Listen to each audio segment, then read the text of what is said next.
चलिए स्टूडेंट्स, स्वागत है आप सबका एक बार फिर से टीचर्स एकेडमी के ऑनलाइन प्लेटफॉर्म पे।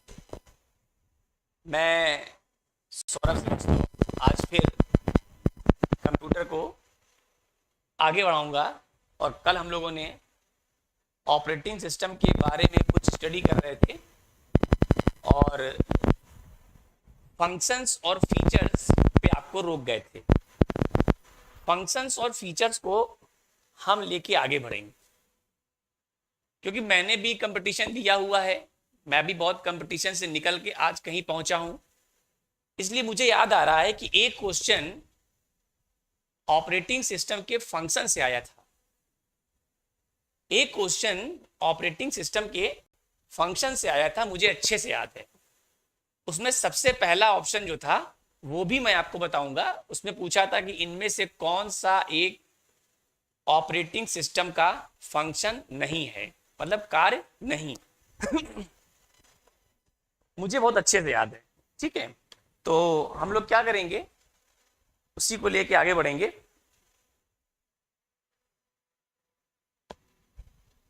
अगर हम लोग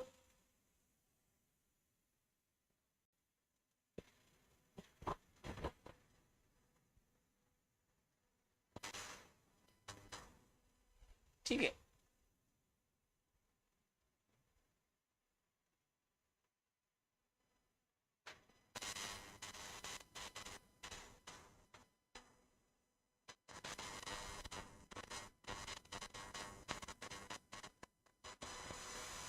अगर functions of an operating system की बात करें तो क्वेश्चन ये आया था कि इनमें से क्या एक ऑपरेटिंग सिस्टम का फंक्शन नहीं है। इसमें क्या एक ऑपरेटिंग सिस्टम का फंक्शन नहीं है। तो सबसे पहले तो एक क्वेश्चन यहां बन सकता है, जो छोटे एग्जाम होते हैं, वनडे एग्जाम्स होते हैं, उनमें एक क्वेश्चन आता है। तो इस क्वेश्चन के बारे में हम लोग जान लें कि ऑपरेटिंग सिस्टम के क्या क्या फंक्शंस होते हैं। देखिए, सबसे पहला जो फंक्शन होता है, जैसे हम लोग बात करें, उसको हम लोग बोलते हैं मेमोरी मैनेजमेंट। ठीक है, मेमोरी मैनेजमेंट। ठीक है, कंप्यूटर में मेमोरी को मैनेज करना, कंप्यूटर में मेमोरी को मैनेज करना, ये काम किसका है? ऑपरेटिंग सिस्टम का इंटरनली काम है। आप जाके किसी कंप्यूटर में उसके हार्ड डिस्क में नहीं बताते कि तुमको यहां पे डेटा सेव करना है। वो क्या करता है, ऑपरेटिंग सिस्टम अपने हिसाब से आपके फाइल की साइज जो भी है, जो भी आपके फाइल की साइज है, उसके हिसाब से जो भी सूटेबल जगह होगी वहां पे जाके डेटा को सेव कर देगा। कितने मेमोरी की रिक्वायरमेंट है ये भी उसको ऑटोमेटिकली मालूम चल जाता है। इसके लिए आपको कोई एफर्ट करने की जरूरत नहीं होती। इसलिए सबसे पहला जो फंक्शंस हुआ ऑपरेटिंग सिस्टम का, वो क्या हुआ? Memory management. मैं फिर से रिकॉल कर दे रहा हूं, मैंने बताया कि एक क्वेश्चन एग्जाम में आया था, इनमें से क्या एक ऑपरेटिंग सिस्टम का फंक्शन नहीं है। तो अगर आपको सारे फंक्शंस पता हैं कि ये एक ऑपरेटिंग सिस्टम का फंक्शन है, तो उसमें तीन ऑप्शन ऐसे थे जो फंक्शंस को बताते थे। एक ऑप्शन उसमें ऐसा था जो आपका ऑपरेटिंग सिस्टम का फंक्शन नहीं था। तो मैं सारे पॉइंट्स लिख रहा हूं। पहला फंक्शन हो गया। दूसरा जो होता है, दूसरा जो फंक्शन होता है फाइल मैनेजमेंट। फाइल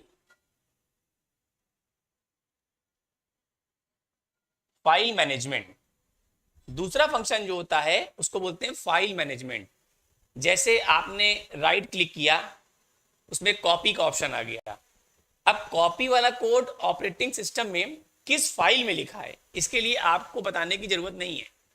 आप क्या करें, राइट क्लिक करें, कॉपी का ऑप्शन आया, या कंट्रोल सी किया आपने, कॉपी हो गया। अब वो कॉपी वाला इंस्ट्रक्शन ऑपरेटिंग सिस्टम की किस फाइल में, किस फोल्डर में, किस जगह पे पड़ा हुआ है, आपको ढूंढने की जरूरत नहीं है।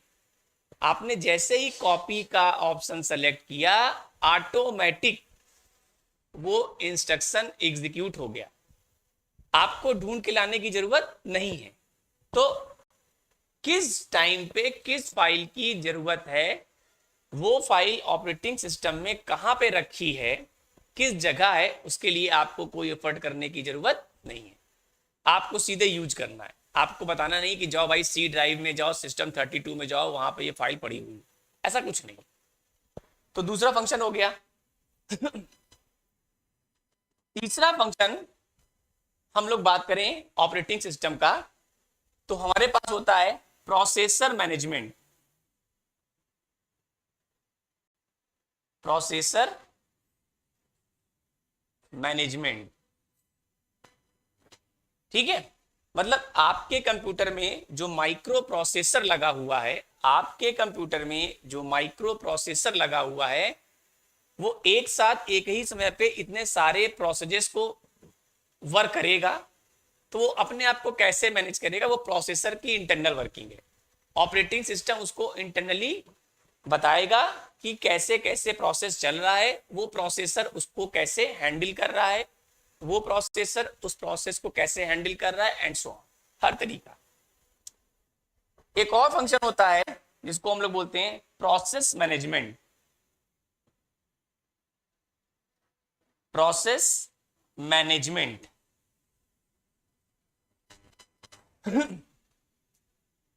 कंप्यूटर में अगर ऑपरेटिंग सिस्टम की बात करें बेटा, तो भाई साहब ऑपरेटिंग सिस्टम को हमेशा सर्किल से रिप्रेजेंट करते हैं, सॉरी प्रोसेस को हमेशा सर्किल से। याद रखिएगा, अगर ऑपरेटिंग सिस्टम की दुनिया में है तो ऑपरेटिंग सिस्टम की दुनिया में प्रोसेस को हमेशा सर्किल से और रिसोर्स को रेक्टेंगल से।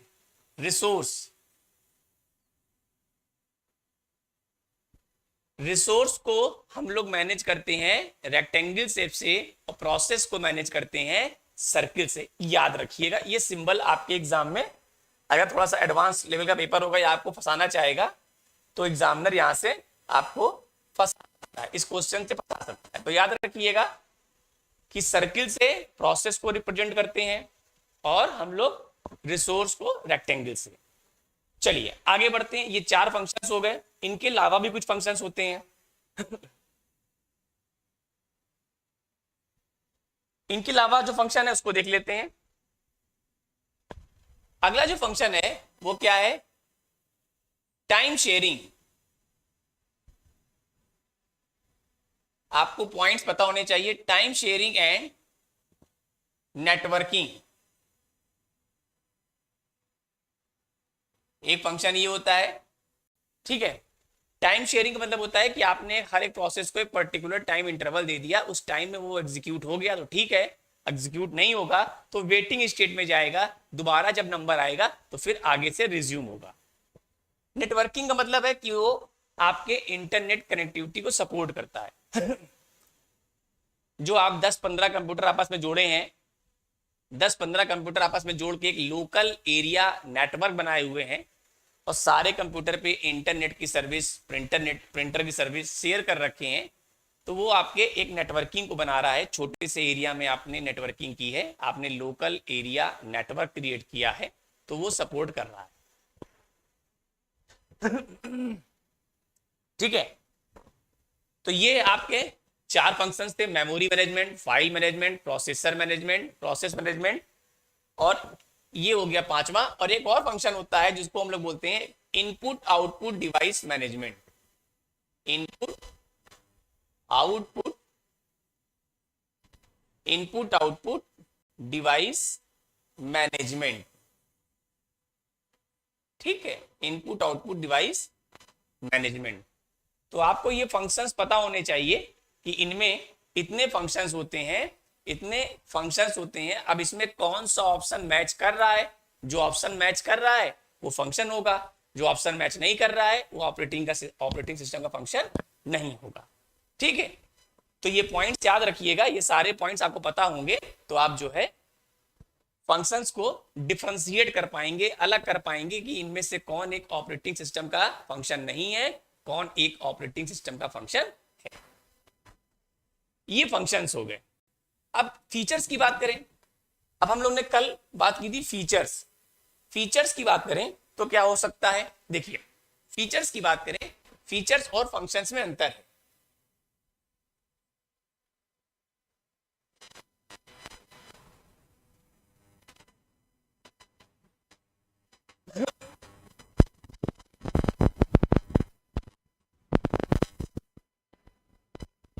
फीचर्स क्या हो गए, जैसे आप लोग गाना सुनते हैं तो क्या हो गया, विंडोज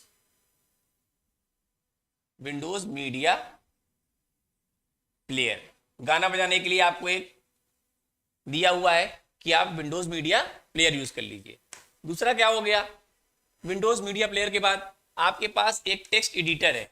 क्या है, एक टेक्स्ट एडिटर है जिसको आप लोग बोलते हो नोटपैड।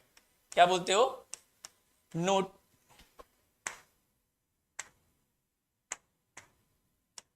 ठीक है, नोटपैड। नोटपैड की जो फाइल होती है उसका एक्सटेंशन क्या होता है, .txt। एक्सटेंशन क्या होता है, .txt, .txt फाइल। आगे चलेंगे तो आगे हमारे पास एक और होता है, इसको बोलते हैं वर्ड प्रोसेसर या वर्ड पैड। ठीक है, वर्ड पैड। वर्ड पैड की जो फाइल होती है उसका एक्सटेंशन क्या होता है, वर्ड पैड की जो फाइल होती है उसका एक्सटेंशन होता है .rtf, रीच टेक्स्ट फॉर्मेट। क्या होता है इसका फुल फॉर्म, इसका फुल फॉर्म होता है रीच टेक्स्ट फॉर्मेट। हर फाइल का एक्सटेंशन याद रखिएगा। मैं एमएस वर्ड की बात नहीं कर रहा हूं, मैं वर्ड पैड की बात कर रहा हूं। मैं एमएस वर्ड की बात नहीं कर रहा हूं, मैं वर्ड पैड की बात कर रहा हूं। चलिए चौथा पॉइंट, कैलकुलेटर होता है। कैलकुलेटर हो गया, कैलेंडर हो गया, ठीक है, एमएस पेंट हो गया, आपको पेंटिंग करना है, एमएस पेंट हो गया। ठीक है, डिस्क क्लीनअप हो गया, डिस्क क्लीनअप हो गया, डिस्क डीफ्रेगमेंटर हो गया।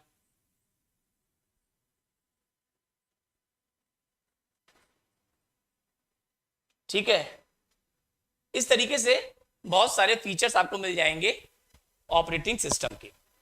तो ये फीचर्स हो गए और आपके फंक्शंस हो गए, तमाम टाइम एंड डेट फीचर हो गया। ठीक है, इस तरीके से बहुत सारे फीचर्स आपको मिलेंगे जो आपके ऑपरेटिंग सिस्टम के अंदर पहले से आपको इनबिल्ट है। हम लोग बहुत अभी एलिमेंट्री पे हैं, थोड़ा एडवांस भी चलेंगे, लेकिन जो सिलेबस है वो फॉलो करना पड़ेगा। तो ये हो गया हमारा ऑपरेटिंग सिस्टम के फीचर्स और ऑपरेटिंग सिस्टम के फंक्शंस। अब हमारे पास कुछ और चीजें आती हैं, जैसे हमने बताया था ट्रांसलेटर, कि ट्रांसलेटर क्या करेगा। तो कंपाइलर है, इंटरप्रेटर है, असेंबलर है, लिंकर है, लोडर है। तो मशीन कोड क्या होता है, बाइट कोड क्या होता है, सोर्स कोड क्या होता है, सूडो कोड क्या होता है, ये कुछ छोटी छोटी बातें भी हमको जाननी पड़ेंगी, तभी हम बता पाएंगे कि कंपाइलर क्या करता है, इंटरप्रेटर क्या करता है, असेंबलर क्या करता है, लिंकर क्या करता है, लोडर क्या करता है। ये सब चीजें हम आपको बता पाएंगे। चलते हैं, फंडामेंटल की दुनिया में जो हम लोग पढ़ रहे हैं, ऑपरेटिंग सिस्टम इतना सफिशियंट है कि आपको जानकारी मिल गई कि ऑपरेटिंग सिस्टम के फंक्शंस क्या हैं और ऑपरेटिंग सिस्टम के फीचर्स क्या हैं। हम लोग थोड़ा सा आगे बढ़ेंगे। कंपाइलर, इंटरप्रेटर, लिंकर, लोडर की बात करने से पहले हम लोग जब भी कंप्यूटर में काम करते हैं, तो हमको कंप्यूटर को अपनी बात समझाने के लिए क्या करना पड़ता है, लैंग्वेज का सहारा लेना पड़ता है। कंप्यूटर के पास अपना कोई दिमाग नहीं है, आपको उससे काम कराने के लिए किसी न किसी प्रकार की लैंग्वेज का सहारा लेना पड़ता है। तो अब ये लैंग्वेज, यहां से अगर लैंग्वेज की बात करें तो कंप्यूटर में दो टाइप की लैंग्वेजेस हैं। क्या क्या, पहली तो है हाई लेवल लैंग्वेज, पहली लैंग्वेज है हाई लेवल लैंग्वेज, और दूसरी आती है लो लेवल लैंग्वेज।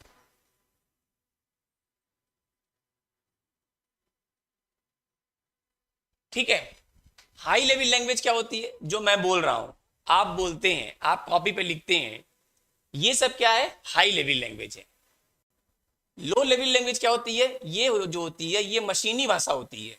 ये क्या है? ये आपकी मशीनी भाषा है। तो कंप्यूटर हमेशा क्या है? मशीनी भाषा को ही समझता है। कंप्यूटर हमेशा क्या करता है? मशीनी भाषा को ही समझता है। अब आप कह रहे हैं सर हम लोग तो, आपने कहा हाई लेवल लैंग्वेज, जो हम बोल रहे हैं आप सुन रहे हैं, आप बोलते हैं हम सुन रहे हैं, आप घर में लिखते हैं पढ़ते हैं, हाई लेवल लैंग्वेज है। तो हाई लेवल लैंग्वेज में क्या होता है? ए से लेके जेड तक के वर्ड आते हैं, चाहे कैपिटल हो चाहे स्मॉल, ए टू जेड, और 0 से लेके 9 तक के नंबर, और जो स्पेशल सिंबल्स हैं special symbols like hash, at the rate, ये सब क्या है? आपके हाई लेवल लैंग्वेज है। अब यहीं से निकल के आएगा कॉन्सेप्ट कि आप कह रहे हैं सर कि हम लोग तो हाई लेवल लैंग्वेज में काम करते हैं, कंप्यूटर समझ रहा है लो लेवल लैंग्वेज, ये कैसे हो रहा है? तो इसका मतलब कहीं ना कहीं पे ट्रांसलेटर इन्वॉल्व है, मतलब कहीं ना कहीं पे अनुवादक इन्वॉल्व है। क्या मतलब हुआ? कि वो हमारे हाई लेवल लैंग्वेज को लो लेवल लैंग्वेज में ट्रांसलेट कर रहा है। तो यहीं से निकल के आए कॉन्सेप्ट इसके ट्रांसलेटर के।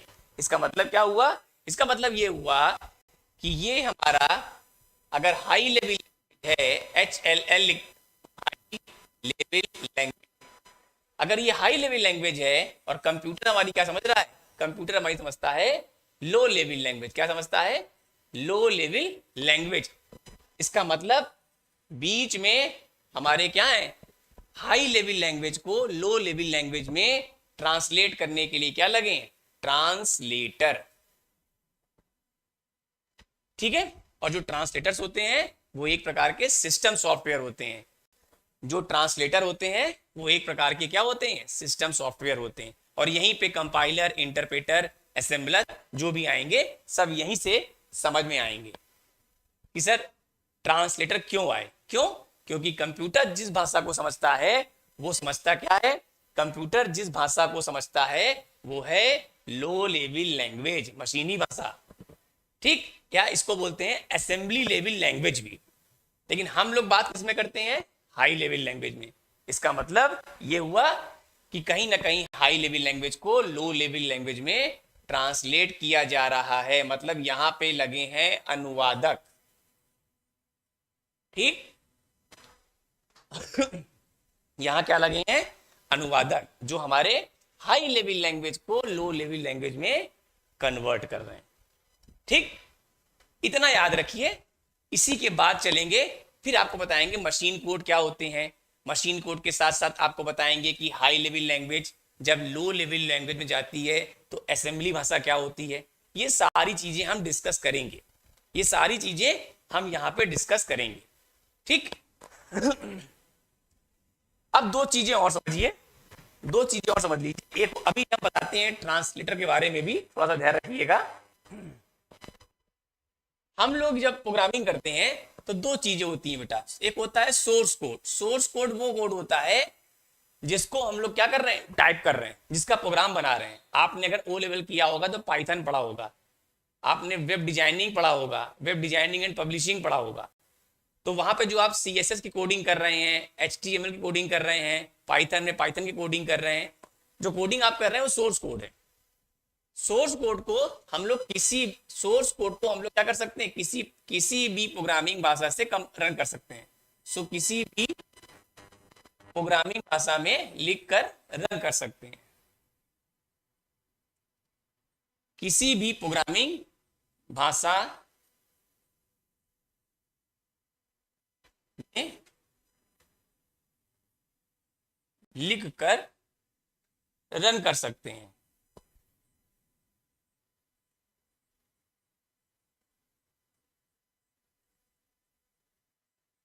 लेकिन जो सूडो कोड होता है,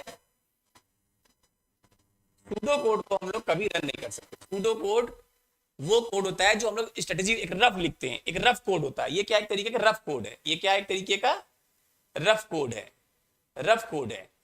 इसको कभी रन नहीं कर सकते, इसको कभी रन नहीं कर सकते। क्यों? क्यों कर नहीं कर सकते? क्योंकि ये किसी प्रोग्रामिंग लैंग्वेज के स्ट्रक्चर को फॉलो नहीं करता। क्यों? क्योंकि ये किसी प्रोग्रामिंग लैंग्वेज के स्ट्रक्चर को फॉलो नहीं करता। तो ये सोर्स कोड और सूडो कोड में अंतर है। आपसे क्वेश्चन पूछ सकता है, सोर्स कोड को कंपाइल कर सकते हैं? हाँ कर सकते हैं। रन कर सकते हैं? हाँ कर सकते हैं। पर सूडो कोड को आप कंपाइल रन नहीं कर सकते। ये चीजें हैं।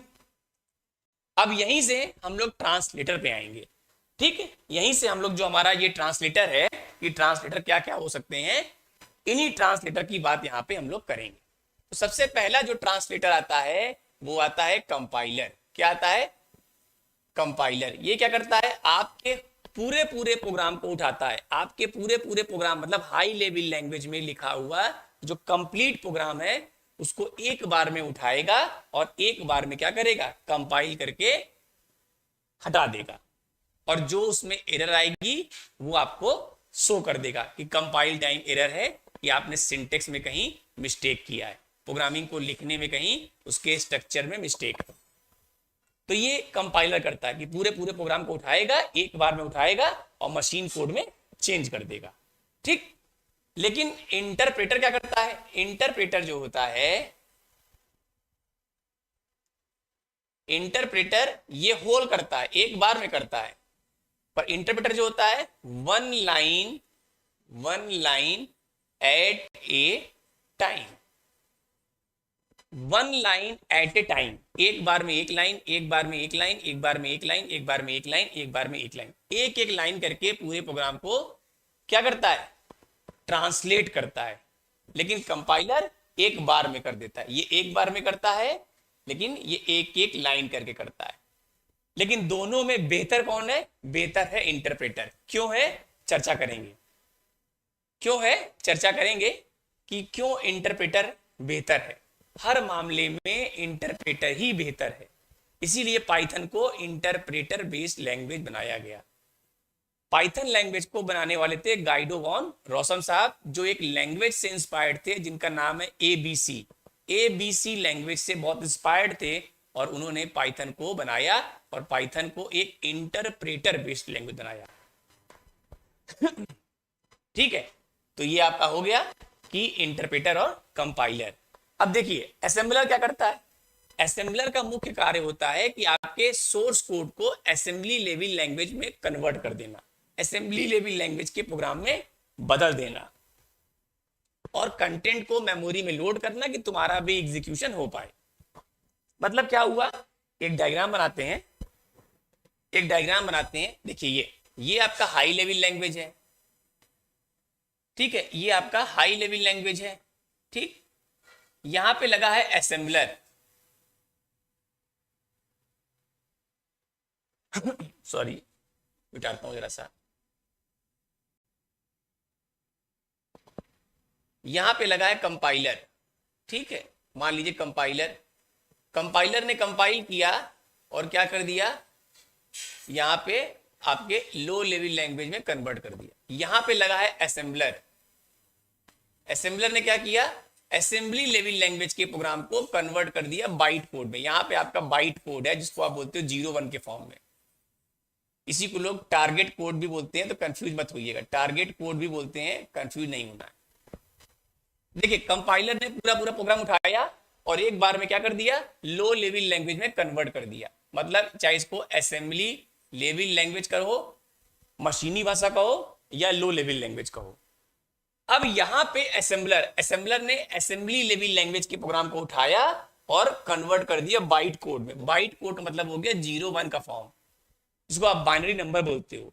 और बाइट कोड को हमेशा रन करते हैं। सोर्स कोड को, ये सोर्स कोड है, ये आपका सोर्स कोड है, ये आपका सोर्स कोड है। सोर्स कोड को कंपाइल करते हैं, याद रखना। सोर्स कोड को कंपाइल करते हैं और बाइट कोड को हमेशा रन करते हैं, याद रखिएगा। बाइट कोड को रन करते हैं। तो ये एक भूमिका है कि हाई लेवल लैंग्वेज को हमने क्या किया? कंपाइलर ने एक बार में कन्वर्ट कर दिया। लो लेवल लैंग्वेज कहो, असेंबली लेवल लैंग्वेज कहो, मशीनी भाषा कहो, सब एक चीज है। फिर असेंबलर लगा है, असेंबलर ने असेंबली लेवल लैंग्वेज के प्रोग्राम को लिया और कन्वर्ट कर दिया बाइट कोड में। बाइट कोड मतलब हो गया 0 और 1 का फॉर्म। ठीक, जिसको आप लोग बाइनरी नंबर बोलते हो और बाइनरी नंबर रन कराते हो कंप्यूटर पे। क्यों? क्योंकि कंप्यूटर में हम लोग डिजिटल बात करते हैं और डिजिटल में बाइनरी नंबर आता है, 0 1 के फॉर्म में बात होती है। ठीक, तो ये आपका एक सिस्टम है जिसमें कंपाइलर, इंटरप्रेटर और असेंबलर होते हैं जिनके अपने मुख्य कार्य हैं। अब ये जो आपको बताते हैं ये मशीनी भाषा क्या होती है। मशीनी भाषा जो होती है इसमें हम लोग मैनोमोनिक्स का इस्तेमाल करते हैं।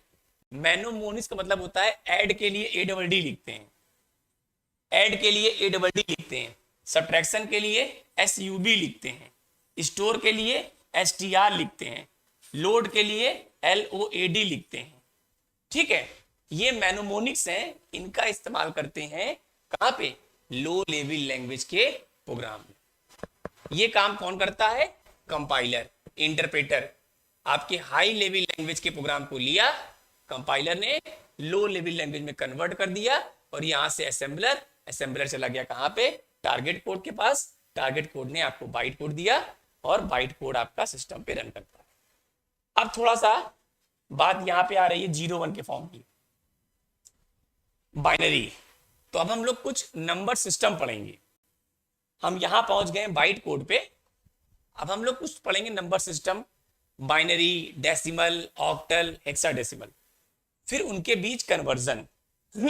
तो आज का टॉपिक जो होगा अभी, हम लोग सबसे पहला कन्वर्जन करने जा रहे हैं। अब हम लोग पढ़ने जा रहे हैं कन्वर्जन ऑफ नंबर सिस्टम। क्यों? क्योंकि बाइट कोड समझना है, तो बाइट कोड से नंबर सिस्टम की ओर चलने लगे।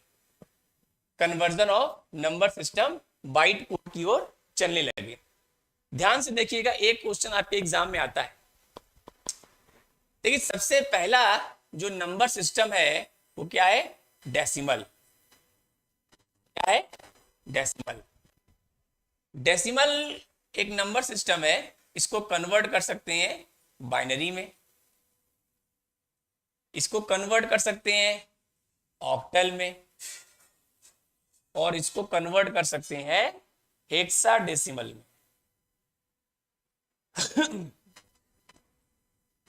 इन सारे नंबर्स के बारे में आपको शुरुआत के लेक्चर में हम बता चुके हैं कि जो बाइनरी नंबर होता है इसका बेस होता है 2, इसका बेस होता है 2, इसका बेस होता है 8, इसका बेस होता है 8, इसका बेस होता है 16, इसका बेस होता है 16, इसका बेस होता है 10, इसका बेस होता है 10।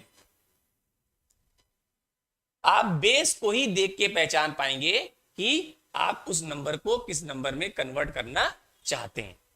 चलिए, मैं एक एक उठा के कन्वर्जन करूंगा, मैं एक एक उठा के कन्वर्जन करूंगा और आपको कन्वर्जन सीखना है कि एक नंबर सिस्टम का दूसरे नंबर सिस्टम में कन्वर्जन किस तरीके से होता है। चलिए आते हैं। सबसे पहला जो हमारा कन्वर्जन आएगा, सबसे पहला कन्वर्जन हम लोग पढ़ेंगे, डेसिमल नंबर को अगर कन्वर्ट करना है डेसिमल टू बाइनरी कन्वर्जन। सबसे पहला जो कन्वर्जन है डेसिमल टू बाइनरी कन्वर्जन। ध्यान से देखिएगा, आज के बाद कोई क्वेश्चन गलत नहीं होगा, गारंटी दिया, डंके की चोट पे कह रहा हूं कि कन्वर्जन आप सीख जाएंगे, कन्वर्जन आपका गलत किसी भी हालत में नहीं होगा। सबसे पहले बात फोकस करेंगे बेस पे, बेस 10 से ज्यादा नहीं होना चाहिए, बाइनरी है तो 2। तो अगर एक नंबर लिखते हैं, पहले कंप्लीट नंबर करेंगे, फिर उसके बाद दशमलव का अंक करेंगे। एक नंबर लिख रहे हैं 45 और नीचे यहां पे सब्सक्रिप्ट में 10, इसको क्या पढ़ेंगे? 45 दिया है 10 बेस में, इसका मतलब ये डेसिमल नंबर है। हमसे पूछ रहा है इसका आंसर 2 लिखा है, मतलब बाइनरी में, मतलब ये क्या है? Decimal to binary conversion. ये क्या है? Decimal to binary conversion. How to convert, कैसे कन्वर्ट करें? देखिए, ध्यान से देखिए, आपको क्या करना है, 45 ऐसे लिखिए, केवल 2 से डिवीजन करेंगे, केवल और केवल 2 से डिवीजन करेंगे। जो कोशिएंट आएगा उसको यहां पे लिखेंगे और जो रिमाइंडर आएगा यहां बगल में लिखेंगे। 2 से करेंगे तो कितनी बार जाएगा? 21 दूना 42, 22 दूना 44, तो यहां पे आएगा 22 और रिमाइंडर 1, कितना आएगा, रिमाइंडर 1। फिर यहाँ पे 2 आएगा 11, रिमाइंडर 0। फिर यहाँ पे 2 आएगा, यहाँ पे 5, रिमाइंडर 1। फिर से देख लीजिए, 2 से डिवाइड करेंगे 45 को तो 2 दूना 4, 2 दूना 4, 1 बचेगा वो 1 यहां लिखा गया है। फिर 2 से करेंगे 11 आएगा, रिमाइंडर 0। फिर 2 से करेंगे 2 पंजे 10, 2 5 जा 10, reminder 1। Again you will divide 2, 2 2 जा 4, रिमाइंडर 1, 2 1 जा 1, रिमाइंडर 0। अगेन 2 से डिवाइड करेंगे, डिवीजन होगा नहीं बिकॉज 1 है, इस 1 को एज इट इज उठा के, इस 1 को उठा के यहां लिख देंगे, इस 1 को, और ऐसे क्रम ले लीजिए। क्या होगा, 1 0 1 1 0 1 1 0 1 1 0 1। ये इसका बना आंसर, ये इसका बना आंसर कि आप अगर डेसिमल टू बाइनरी कन्वर्जन कर रहे हैं तो कैसे करते हैं। ठीक, 45 एग्जाम्पल के तौर पे लिया, इधर डिवाइड करेंगे और ऐसे लिखेंगे, नीचे से ऊपर मतलब बॉटम अप में चलेंगे और वैल्यू को यहां पे लिख देंगे। ठीक, चलिए एक क्वेश्चन और लेते हैं, इसको लिख लीजिए पहले आप लोग, थोड़ा सा देख लीजिए, उसके बाद आगे चलते हैं, एक और क्वेश्चन लेंगे।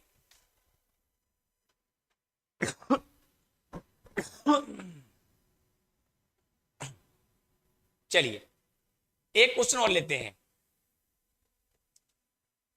39। अगर 39 को कन्वर्ट करना है बाइनरी में तो क्या करेंगे। 39 को कन्वर्ट करना है बाइनरी में, देख लेता हूं। 39 को यहां पे लिखेंगे, फटाफट करेंगे, 2 1 कम 2, 2 9 18, 19 दूना 38, 1 बचेगा, 2 9 18, 1 बचेगा, 2 चौक 8, 1 बचेगा, 2 दूनी 4, रिमाइंडर 0, 2 1 कम 1, रिमाइंडर 0, 2 डिवीजन होगा नहीं, 1 को यहां उतार देंगे, ऐसे ले लेंगे। आंसर क्या आ गया, 1 0 0 1 1 1। ठीक है, तो ये हो गया आपका कन्वर्जन कि आपको कैसे कैसे कन्वर्ट करना है। नाउ आगे चलते हैं, आगे चलते हैं। अगर हमको कोई नंबर दशमलव में दिया हुआ है, अगर कोई नंबर दशमलव का है और उसको कन्वर्ट करना है तो कैसे करेंगे। चलिए एक नंबर लेते हैं 32.25, 32.25 डेसिमल में दिया है, इसका नंबर चाहिए बाइनरी। डेसिमल में दिया हुआ है 32.25, बेस 10 है, हमको चाहिए बाइनरी में। दो तरीका देखो बेटा, ऐसे लिखो पहले 32 को, ये जो कंप्लीट नंबर है 32 इसको अलग रखो 32 को कंप्लीट नंबर है उसको अलग रखो, करो 16, रिमाइंडर 0, रिमाइंडर 0, फिर 2 8 जा 16, रिमाइंडर 0,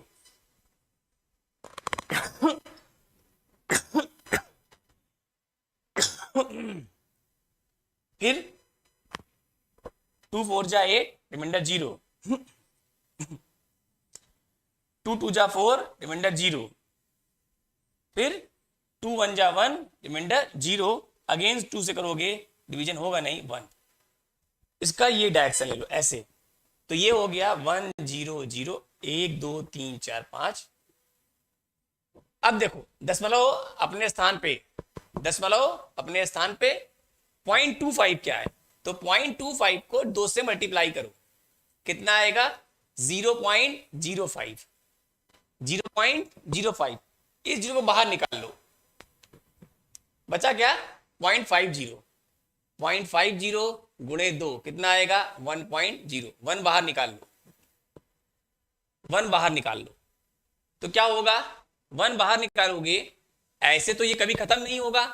फिर हम क्या करें, आगे निकालें, 0.00 इंटू 2 करेंगे तो 0.00, जीरो बाहर निकाल लो।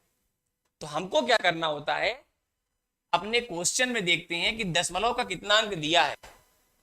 दशमलव का 2 अंक दिया हुआ है तो आंसर भी दशमलव के 2 अंक तक ही लिखे जाएंगे, तो हम इसको कंसीडर नहीं करेंगे। बस 2 हो गया स्टेप। कैसे लिखेंगे, 0 1 ऐसे लिखेंगे, पहले ये 0 फिर 1, कैसे लिखेंगे 0 1, ये हो गया आपका आंसर। आंसर क्या आ गया 10000.01, ये है आपका आंसर। ये बनता है आपका आंसर।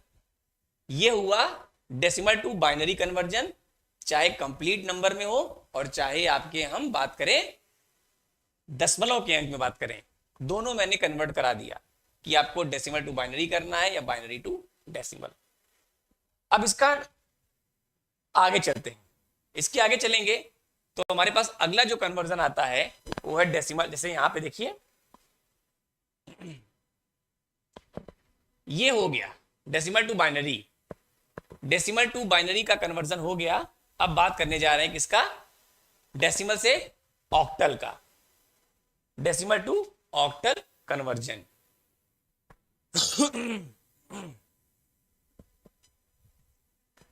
अगला कन्वर्जन है डेसिमल टू ऑक्टल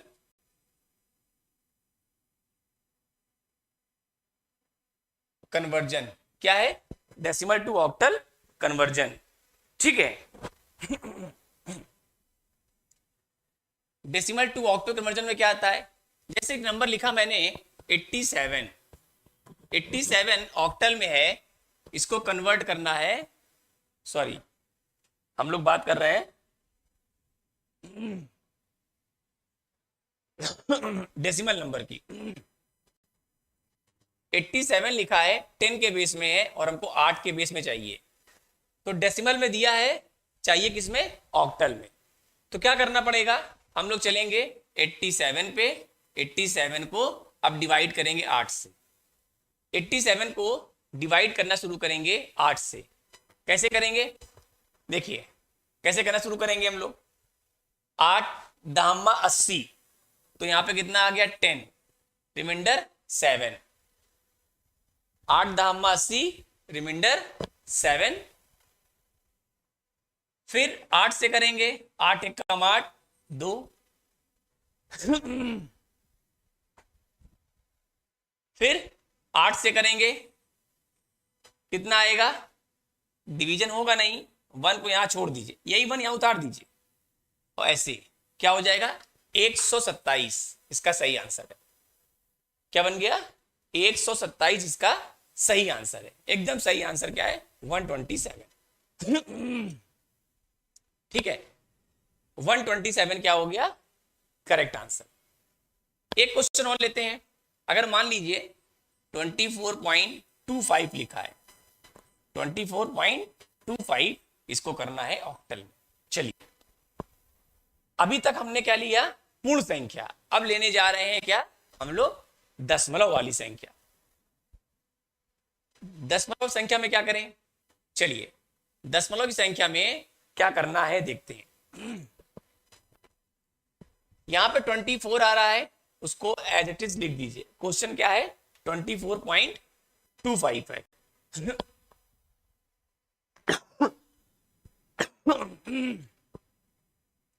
24.25 है, 10 में लिखा हुआ है, इसको हम लोगों को 8 में करना है। तो कंप्लीट नंबर को बिल्कुल वैसे ही करिए जैसे करें, 8 3 24 रिमाइंडर 0, 8 से करेंगे डिवीजन होगा नहीं, एज इट इज छोड़ देंगे, 30 आ गया। 0.25 के लिए 8 से मल्टीप्लाई, 25 अट्ठे 200, 2.00, 2 को बाहर निकालिए, बचा 0.00, 0.00 इंटू 8 कितना आ गया 0.00, 0 बाहर निकाल लीजिए, ऐसे लिखिए। इसको क्या लिखेंगे, मतलब आंसर क्या लिखेंगे 30 पॉइंट, ये क्या होगा 20।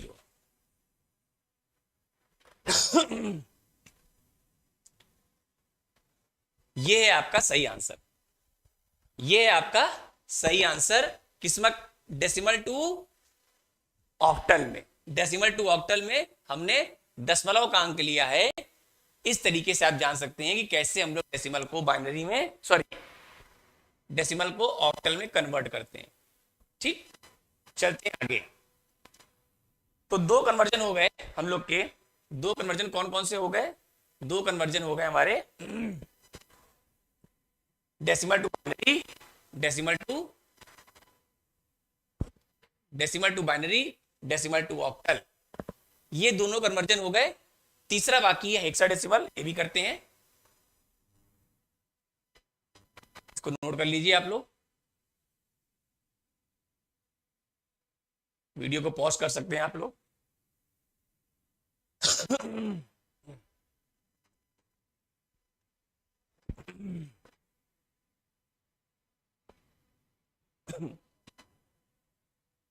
ये हमारा कोर्सेज है जिसको आप ज्वाइन कर सकते हैं। लाइव क्लासेस के लिए हमारे कंप्यूटर नोट्स हैं, 3,499 में ऑफर प्राइस चल रहा है, इसको आप लोग यूज कर सकते हैं।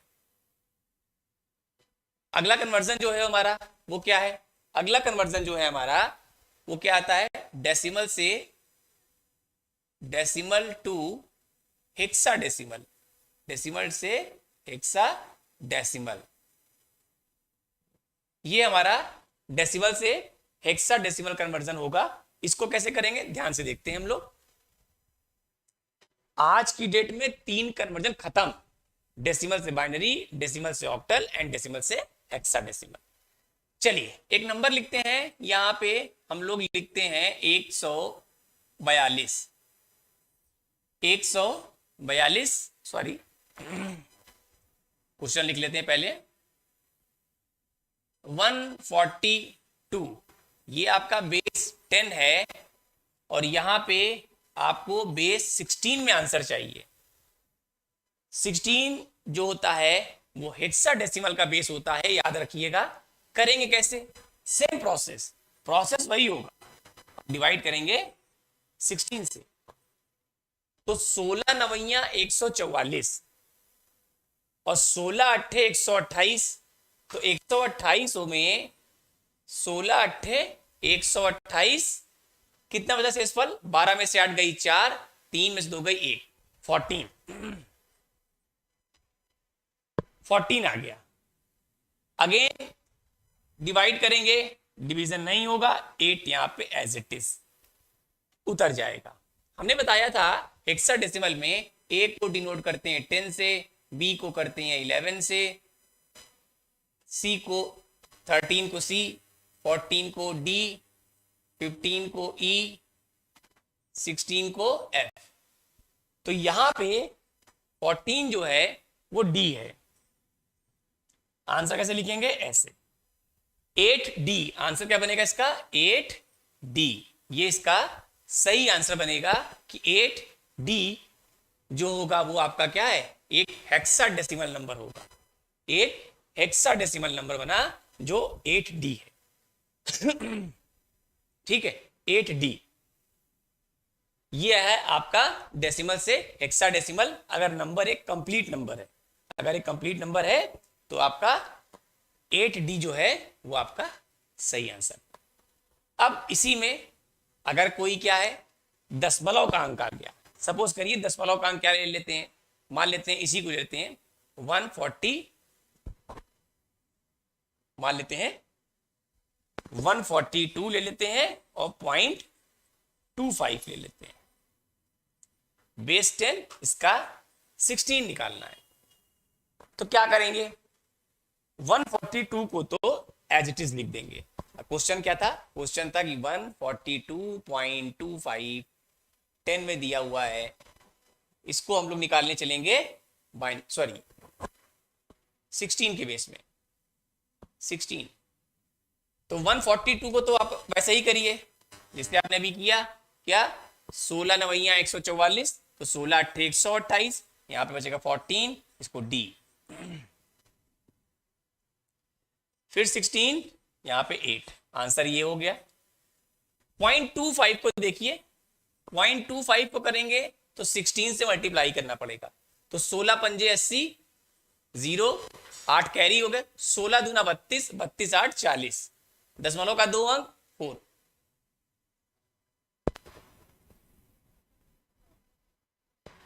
फोर पॉइंट जीरो जीरो, 4 बाहर निकाल लो। 0.00 गुणे 16 मतलब 0.000, जीरो बाहर निकाल लो, आंसर ऐसे ले लो। तो क्या हो जाएगा, आंसर क्या हो जाएगा, 8D, 8D दशमलव कितना होगा 40, 8D दशमलव 40, ये है आपका सही आंसर। कब, अगर आपके पास कोई नंबर दशमलव में आ रहा है तो आप इस तरीके से कन्वर्ट कर सकते हैं। आप नोट कर लीजिए। आई होप कि आप सबको कन्वर्जन समझ में आ गया होगा। नहीं आया होगा तो एक बार वीडियो को पॉज करके देखिएगा, आपको सारे क्लियर हो जाएंगे, कोई दिक्कत नहीं होगा, आपको सारे क्लियर हो जाएंगे, कोई दिक्कत परेशानी नहीं आएगी। डेसिमल से ऑक्टल, डेसिमल से बाइनरी और डेसिमल से हेक्साडेसिमल हमने कन्वर्जन किए हैं। आप देखेंगे तो आपको सारे डाउट्स खत्म हो जाएंगे। ये कन्वर्जन की एक श्रृंखला थी जिसमें हम लोगों ने डेसिमल से कोई भी नंबर सिस्टम देख लिया। एक बात मैं यहां पे बहुत महत्वपूर्ण बताऊंगा कि अगर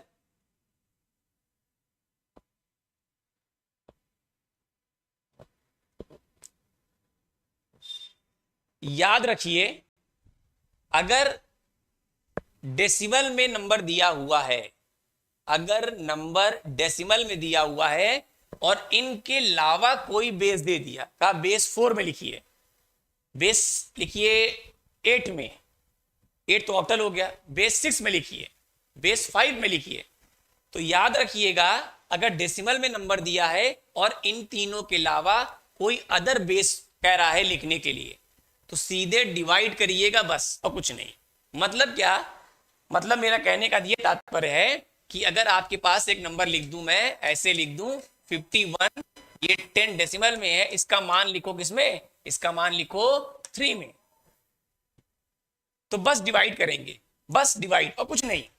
51 इसको 3 से डिवाइड करिए, 3 से डिवाइड, 3 से डिवाइड करेंगे तो क्या होगा, क्या होएगा, 3 एक कम 3, बचेगा 2, 3 सत्ते 21, रिमाइंडर 0।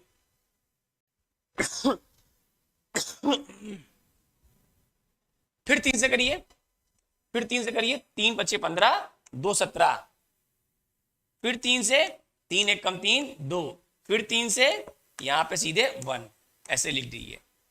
आंसर क्या आ गया, 1220, 1220, ये सही आंसर हो गया। मतलब याद रखिए, अगर वो नंबर डेसिमल में है और अन्य किसी भी बेस में पूछेगा तो सीधे डिवाइड का रूल है, डिवाइड का रूल लगाएंगे और डिवाइड करके अपने आंसर को लिख लेंगे। डिवाइड करके हम सीधे सीधे उसके आंसर को लिखेंगे, हमें उसके ऊपर कोई परेशानी विषय नहीं। ठीक है, तो ये एक मैंने बताया सिस्टम कि अगर आपके पास कोई डेसिमल नंबर है, कोई आपके पास डेसिमल नंबर को कह रहा है बाइनरी में कन्वर्ट करिए, ऑक्टल में कन्वर्ट करिए, कह रहा है कि हेक्साडेसिमल में करिए, या अन्य कोई बेस कह रहा है, तो सीधे सीधे डिवाइड करना शुरू करेंगे, इसके अलावा कुछ नहीं। तो डेसिमल से हर प्रक्रिया हो गई। अब हमारे पास इसका उल्टा भी है कि बाइनरी से डेसिमल जाइए, ऑक्टल से डेसिमल जाइए, हेक्साडेसिमल से डेसिमल जाइए। तो एक कन्वर्जन और करते हैं जिसका नाम है बाइनरी से हम कहां पे आएंगे, डेसिमल। कहां पे आएंगे, अब हम आएंगे बाइनरी से डेसिमल। अभी तक हम लोगों ने डेसिमल टू बाइनरी किया था, अब बाइनरी टू कहां पे आएंगे, डेसिमल। झमाझम करेंगे, झमाझम, बहुत तेज करेंगे। अगर आपने दिमाग थोड़ा सा कंसंट्रेट किया और समझ गए तो यूं सॉल्व कर देंगे, मौका ही नहीं देंगे। एक नंबर है 101, ये लिखा हुआ है बाइनरी में और आपसे कह रहा है भैया इसका मान बताओ 10 में। तो क्या करेंगे, देखिए थोड़ा समझ लीजिए आप लोग, इकाई, दहाई, सैकड़ा, हजार, इकाई, दहाई, सैकड़ा, हजार, 10,000, lakh, 10 lakh, crore, 10 crore, unit, tens, 100, 1000, 10,000, lakh and so on. ठीक, अगर थोड़ा समझ लीजिए पहले मेरी बात को, तब हार्ड फटाफट करेंगे। तो देखो जैसे ये लिखा है 101, तो यहां पे 2 की घात 0, इसको 2 की पावर में एक्सपेंड कर दो, 2 की घात 0, देखो 101 लिखा है, 2 की घात 0, 2 की घात 1, 2 की घात 2, आगे तो 2 की घात 3, 2 की घात 4, 2 की घात 5, 2 की घात 6 एंड सो ऑन। इसका मान कितना है? इसका मान आएगा 2 की घात 0 का मान होता है 1, 2 की घात 1 का मान 2, 2 की घात 2 का मान 4, मतलब 1 2 4 8 16 ऐसे आएगा। तो इसका मतलब क्या हो गया? 1 2 4। अब क्या करना होता है? करना ये होता है कि इसको इससे मल्टीप्लाई कर दो। मैं थोड़ा साफ लिख देता हूं कि तुमको समझ में आए।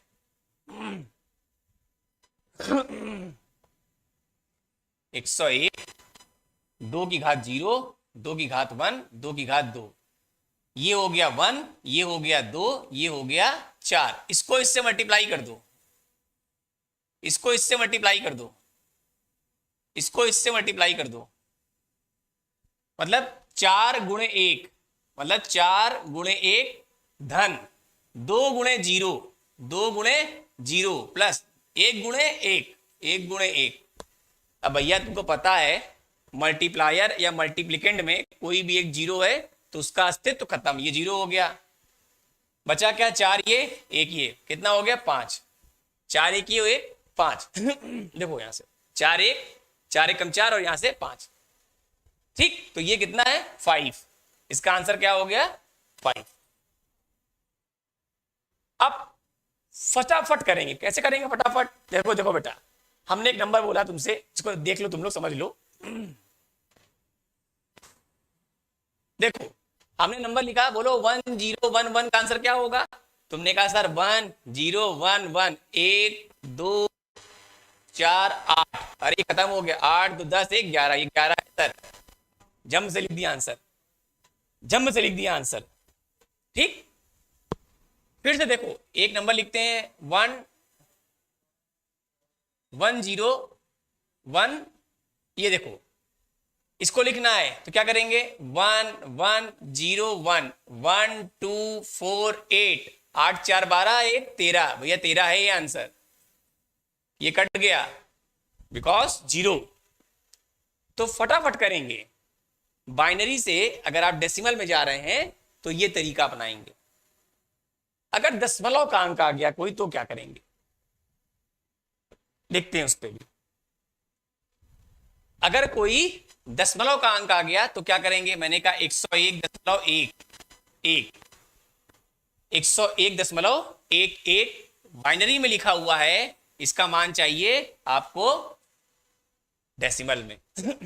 वही तरीका है, 101 को वही करो, 101 को 2 की घात 0, 2 की घात 1, 2 की घात 2 प्लस मत लिखो यहां पे अभी समझने के लिए, इसकी जो दशमलव अपने स्थान पे है 1 1, इधर पावर माइनस में चलेगी, माइनस में 2 की घात -1, 2 की घात -2, तो ये क्या हो गया? 2 की घात 2 4, ये 0 हो गया, ये कितना हो गया? 1, तो ये 5 हो गया दशमलव। ये कितना है? 1 गुणे 2 की घात -1 है तो उसको 1/2 कर दिया। तुम लोग पढ़े होगे गणित में, a की पावर -m क्या होता है? 1/a की पावर m। तो 2 की घात -1 लिखा हुआ है, अगर 2 की घात -1 लिखा हुआ है तो उसको एक ऐसे लिख सकते हैं, प्लस ये क्या है? ये जो है 2 की घात -2 है, इसको लिख सकते हैं 1/2 की घात 2, मतलब 1/4, मतलब कितना है? 0.25। तो ये कितना हो गया? 0.25। तो ये 0.50, ये 0.25, तो कितना हो गया? अगर इसका मान देखो 0.50, ये कितना है? 0.25 और ये 5 है, तो कुल कितना आ गया? 5.75। इसका सही आंसर हो गया। फास्ट करते हैं, अगर फास्ट करने का प्रयास करें, हमने कहा कि सर नंबर लिखा हुआ है क्या 111.11, बोलिए इसका नंबर क्या होगा। हमने कहा भैया ये कितना है 111.11, ये क्या है 124, 4 2 6 1 7, ये कितना है, ये वाला 0.50 होता है, ये 0.25 होता है, ठीक। तो कितना हो गया 0.75, आंसर कितना आ गया 7.75, जम से आंसर लिख दिया। वैल्यू को याद करनी पड़ेगी तभी जाके आप कुछ कर पाएंगे, अगर वैल्यू को याद नहीं करेंगे तो आप डिवीजन करने में समय खर्च करेंगे, आप डिवाइड करेंगे, उतने में क्वेश्चन सॉल्व हो जाएगा। तो याद रखिए कि आंसर की सीरीज है वो थोड़ा सा आपको याद हो जाए आगे कि ये 0.50 होता है, 0.25 होता है, आगे की सीरीज याद कर लीजिए, ठीक है, आगे की सीरीज याद कर लीजिए तो आपको आंसर निकालने में आसानी होगी। बहुत बड़ा प्रश्न नहीं आता, डेसिमल के 2 प्लेस तक ही आता है, बहुत ज्यादा जाएगा डेसिमलों का 3 प्लेस ले लेगा, तो आपको परेशान होने की जरूरत नहीं है। वो क्या होगा, ये 1/2 होगा, 1/4 1/8 हो जाएगा, डिवाइड कर लो, ठीक है। तो कुछ आप याद कर लीजिएगा कि अगर उसका आधा करेंगे 0.25 का तो 0.125 आएगा, फिर ऐसे चलते चले जाएंगे तो वो आधा होता चला जाएगा। तो वैल्यू याद कर लेंगे तो आपको आसानी होगी। आप क्या करिए, रफ में कहीं लिख लीजिए कि 0.25 का मान कितना, सॉरी 1/2 का मान कितना होता है, 1/4 का मान कितना होता है, ठीक, 1/8 का मान कितना होता है, नोट कर लीजिए 0.125 होता है। 8, आप इसको 10 दशमलव 10 हो जाएगा, 8 1 8 आएगा, फिर 2 आएगा, 8 दूनी 16 होगा, 8 पंजे 40 हो जाएगा। इस तरह से क्या करो, मान याद कर लो कि अगर 1/2 होगा तो इतना होगा, 1/4 होगा तो इतना होगा, 1/8 होगा तो इतना होगा। इससे क्या होगा, तुम्हारा समय बच जाएगा, एग्जाम में जो क्वेश्चन आएंगे उसको करने में तुम्हारा समय बच जाएगा। समय जब बचेगा तो उस समय का यूटिलाइजेशन किसी अन्य प्रश्न में करेंगे हम लोग, ठीक है। तो आज के इस कन्वर्जन में हम लोग अभी इतना ही रखेंगे। हम लोगों ने 4 कन्वर्जन पढ़े हैं, कौन कौन से, मैं चारों कन्वर्जन यहाँ पे जो कंप्लीट हो गए हैं। पहला क्या है, पहला जो है डेसिमल टू क्या है, बाइनरी, ओके हो गया है। दूसरा क्या है, डेसिमल से हम लोग का क्या हो गया है, ऑक्टल। आप प्रैक्टिस करिएगा, कोई दिक्कत होगी तो बताइएगा, फिर से उसको हम लोग रिपीट कर देंगे। फिर हेक्साडेसिमल हो गया है,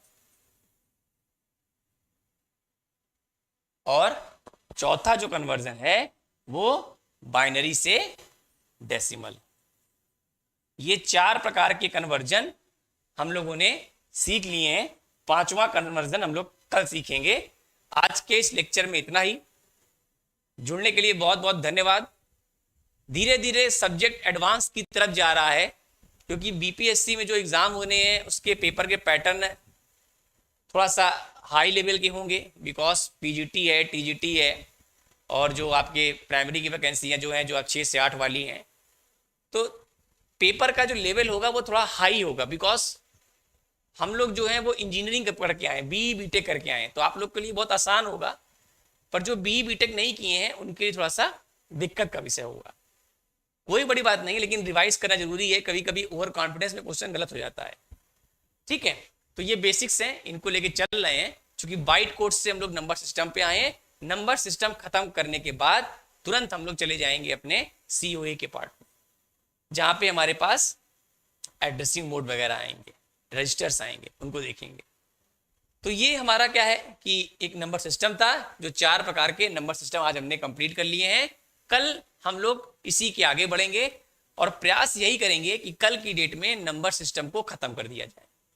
कल की डेट में नंबर सिस्टम को खत्म कर दिया जाए, और बहुत जल्दी ही हम अपना यहाँ पे एक जो भी है एक पीडीएफ आप लोग को दिखाएंगे, देंगे, क्वेश्चंस देंगे। और जैसा कि सर ने ये बैच लॉन्च किया हुआ है, आप देख पा रहे हैं, ठीक है, सर ने ये बैच लॉन्च किया हुआ है, आप लोग इस बैच में इनरोल हो सकते हैं। और हम लोग